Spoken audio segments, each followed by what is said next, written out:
Okay, next topic is the completeness property of R.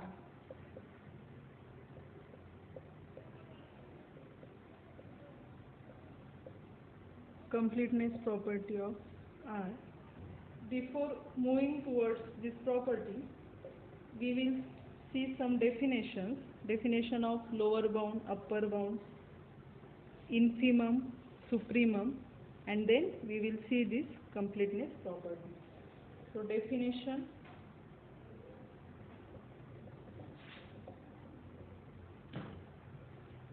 Let S be a non-empty subset of R.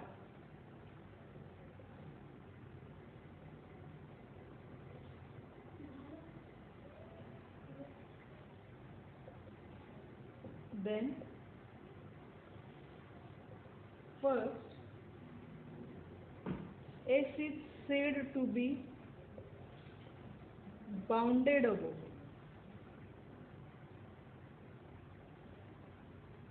If there is a real number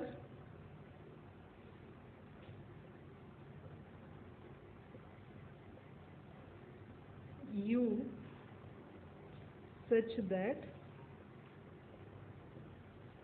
X is less than or equal to U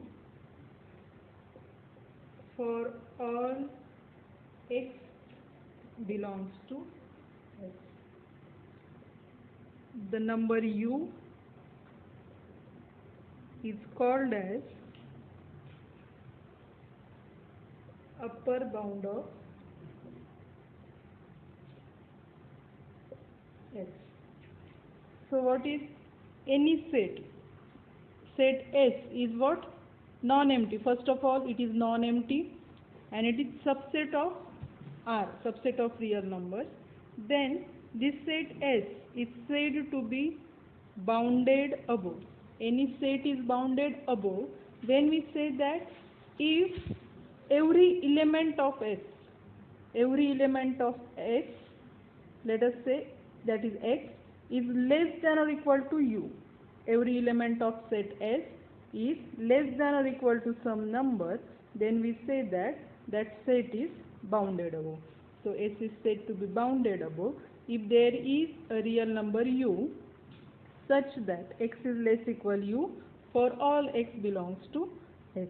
Every element of S is less equal some number U. That number U is called as upper bound of S. Number U is upper bound. Similarly, any set, it is for bounded above and upper bound.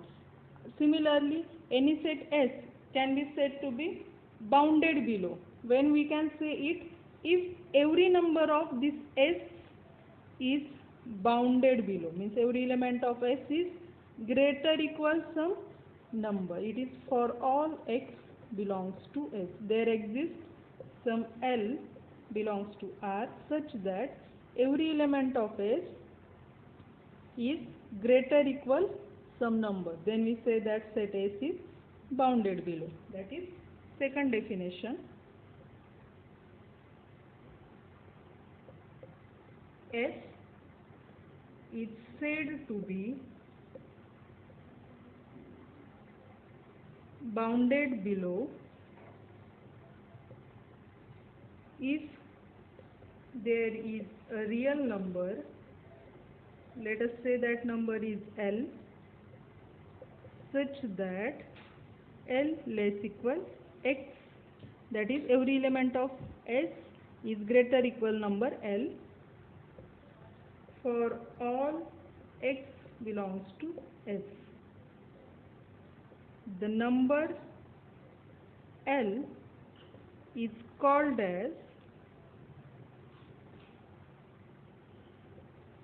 lower bound of S. Number L is lower bound. Here number U is upper bound, number L is lower bound.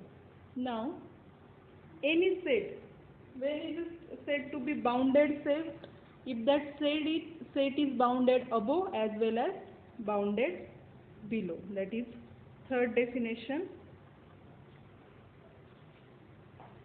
So third, S is said to be bounded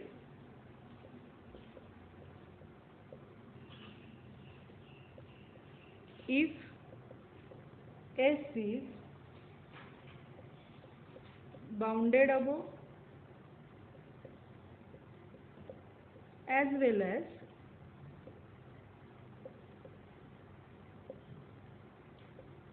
bounded below. Any set is bounded if it is both bounded above and bounded below. Let us check some examples of bounded above, bounded below set. So consider first example. So let us consider set of all positive reals. Let R plus be the set of all positive reals. Now we have seen types of numbers. Consider this is real line, okay? It is 0. Here set of these all numbers are positive, these numbers are negative. We are considering R plus, that is set of all positive real numbers, numbers greater than 0, okay? Now means we are considering only this part. R plus is,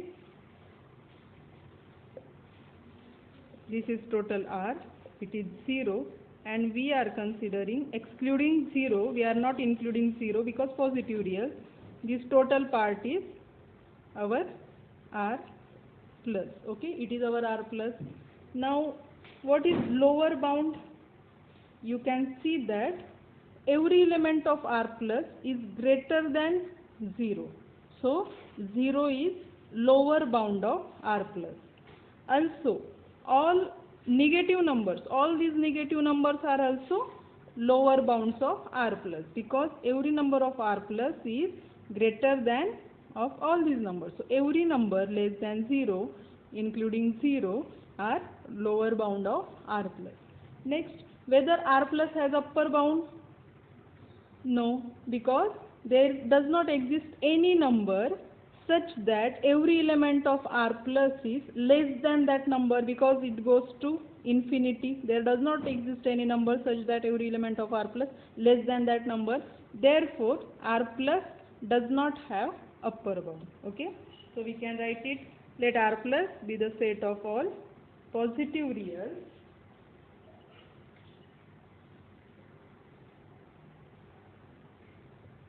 here. For all x belongs to R plus, x is less than 0, okay? X is less than 0. Therefore 0 is lower bound of R plus. 0 is lower bound of R plus. Further, every negative number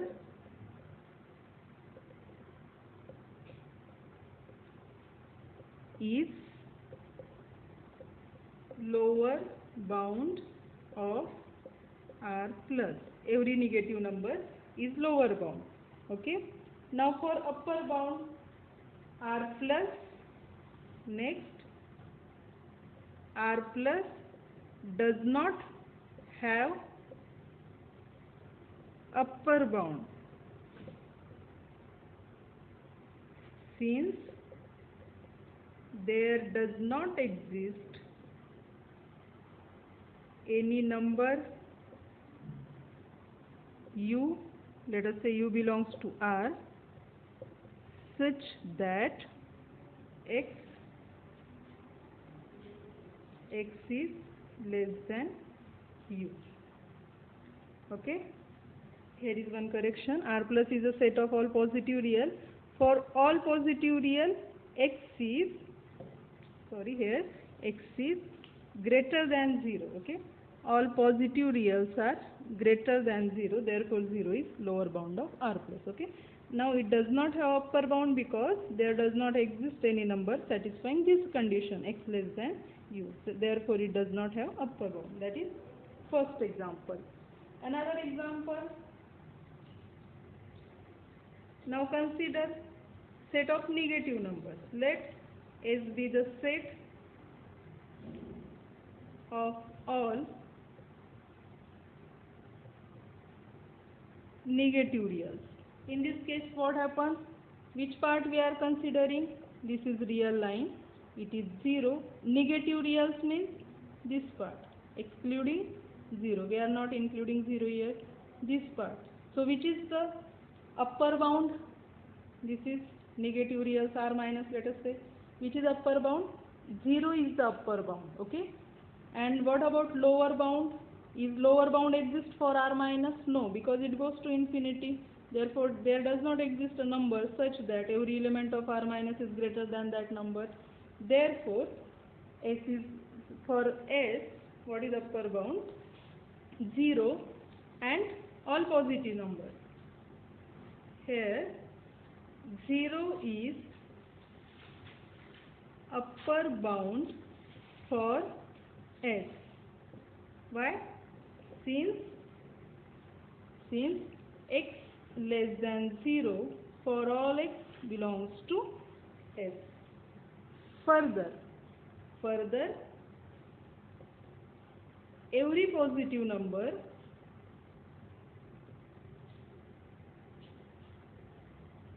is upper bound for S. Every positive number upper bound for S. And what about lower bound? Lower bound does not exist for set S. So we can write for this set S, lower bound does not exist for set S. Why? Since there does not exist L belongs to R such that L less than X for all X belongs to S. Let us take another example, third example. What about the set of reals if we are considering a complete R? What will be the upper bound and lower bound? Is it exist? Upper bound exist for R? No, because it goes to infinity. So there does not exist a number such that every element of R is less than that. Similarly, its lower bound also does not exist because there does not exist a single number such that every element of R is greater than that number. So for real line, upper bound and lower bound does not exist. So R is unbounded. Okay. So third example, the set R of real numbers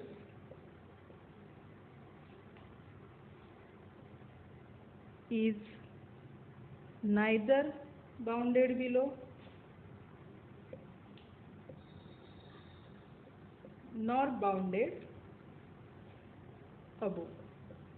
And if the set is not bounded, then it is said to be unbounded set. Therefore, R is unbounded set.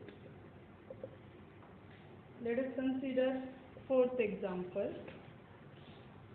Now let us consider a set with some finite elements. That is, consider the set S is equal to minus 1, 2, 3, 4, 5, 6. Now in this set, there are only finite elements minus 1 to 6. Now you can check that every element of S is greater than or equal to this minus 1. Okay. Therefore, minus 1 is lower bound of S. Also, every element of S is less than or equal to 6. Therefore, 6 is upper bound of S. So, we can write here the set S is bounded since minus 1 is lower bound of S and 6 is upper bound of S. Okay. Now consider next example, fifth. if S is equal to x belongs to R such that 2 less than x less equal 5. Okay, this set x is greater than 2 less equal 5. Is it bounded? Yes, is it bounded? Which is lower bound of S? 2 is lower bound of S. Which is upper bound?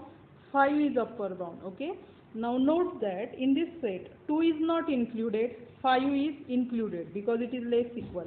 Means lower bound and upper bound may or may not exist in the set. Now if S is this set, then S is bounded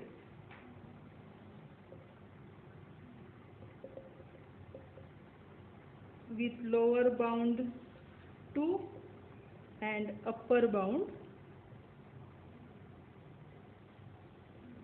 5. Note that 2 is not included in S, whereas 5 is included in S. Means lower bound and upper bound of set may or may not be included in the set. We can write that as a note. So take it as a note. Lower bound and upper bound of set S may or may not be included in S. Okay. You may be clear with definition of lower bound and upper bound. Now next let us see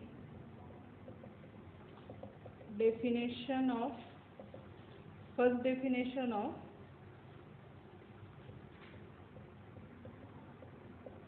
least upper bound, or it is also called as supremum. Least upper bound or supremum. And another definition is greatest lower bound, that is also called as infimum. Now first, now consider any set. Second definition of greatest, we will see greatest lower bound, it is also called as infimum.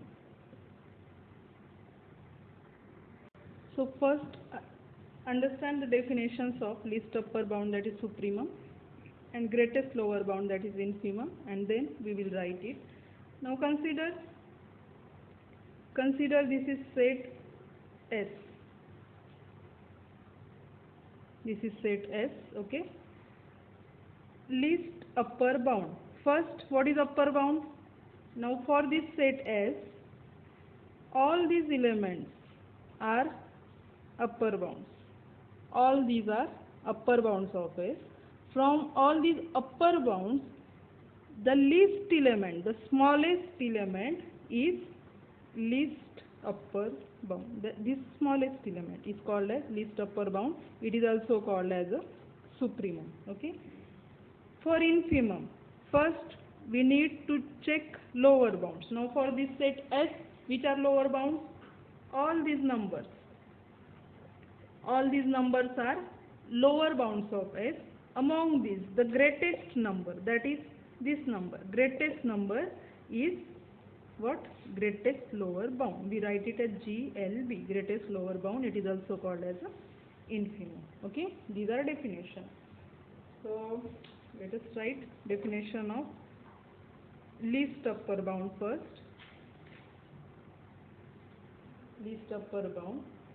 If S is, first of all, it must be bounded above. As it has upper bound means it must be bounded above. If S is bounded above, then a number U is said to be a supremum in bracket or least upper bound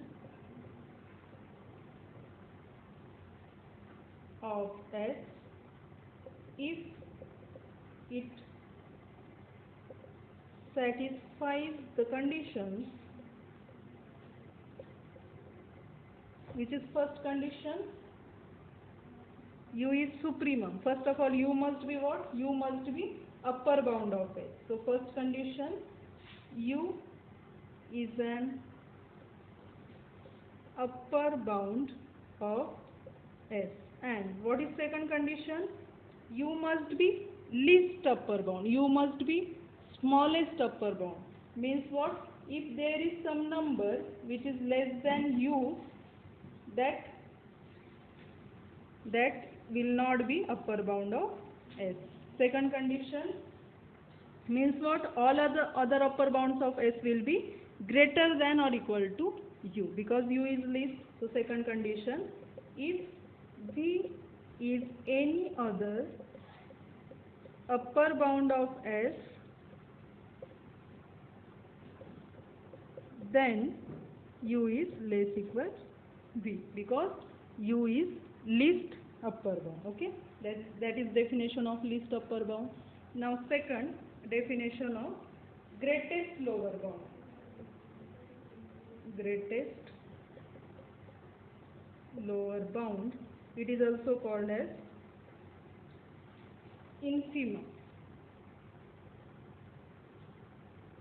Infimum. So now for greatest lower bound definition, that set must be bounded below. So if S is bounded below, then a number, let us say that number L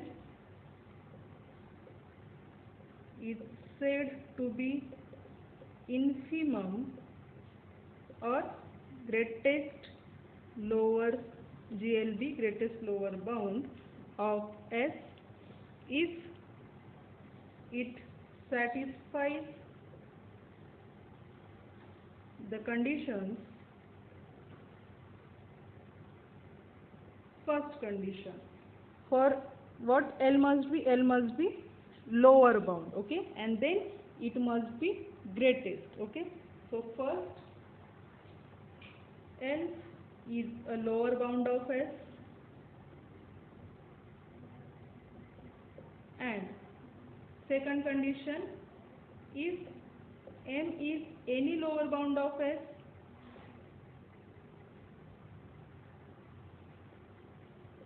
then what will be? L must be greatest. So definitely then M less equals L, because L is greatest lower bound. Okay, that are definitions of upper bound and lower bound. Graphically we have seen, you can plot it. Graphically we can show that. Now consider this part is S, this is set S, okay. All these numbers are what? All these are lower bounds of S. All these are upper bounds of S. Upper bounds of S. Among these upper bounds, the least upper bound is nothing but it is also called as supremum of S. Among these lower bounds, the greatest number from all these is this number. This is greatest lower bound. It is also called as infimum of S. Okay. Graphically, you may clear it very well. Now, any set can have both supremum or infimum, supremum and infimum. Some set may have infimum but not supremum. Like this, there are 4 conditions. So note that for non-empty set F, there are four possibilities. So which is first possibility? A set S can have both infimum and supremum. A set S can have infimum but not supremum.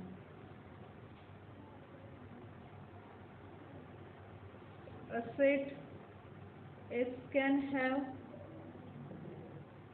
supremum but not infimum.